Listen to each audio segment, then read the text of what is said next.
Tariffs levied by governments on imports are a well-known impediment to trade. They raise costs for consumers and businesses alike.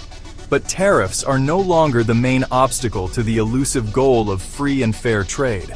A more significant and often overlooked threat comes from non-tariff barriers, the behind-the-scenes rules, subsidies, and restrictions that quietly block competition from foreign exporters. These barriers can take many forms, including import licenses, quotas, discriminatory regulations, and state subsidies.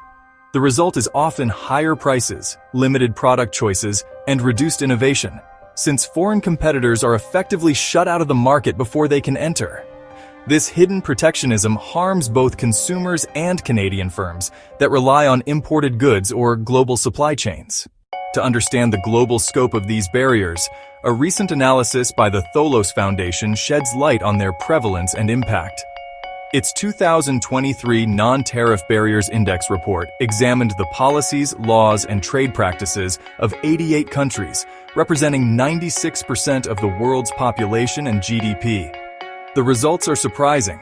The United States, with some of the lowest official tariffs, ranked 65th on non-tariff barriers. Canada, by contrast, ranked 4th. These barriers are often formalized and tracked under the term non-tariff measures by international organizations such as the United Nations Conference on Trade and Development, or UNCTAD, and the World Trade Organization.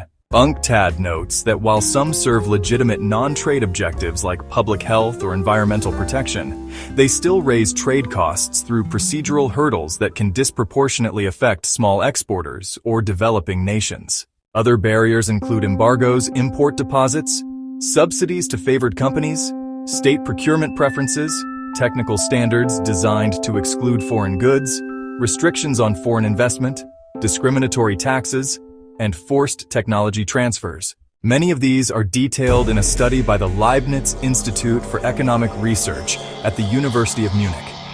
Sanctions and politically motivated trade restrictions also fall under this umbrella, complicating efforts to build reliable global trade networks.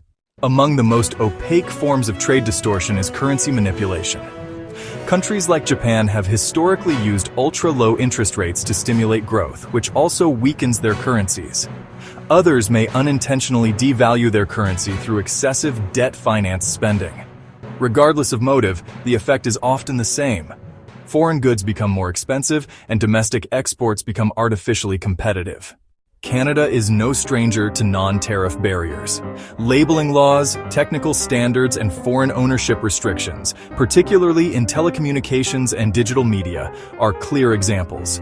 Long-standing rules prevent foreign companies from owning Canadian telecom providers, limiting competition in an industry where Canadians already pay among the highest cell phone bills in the world.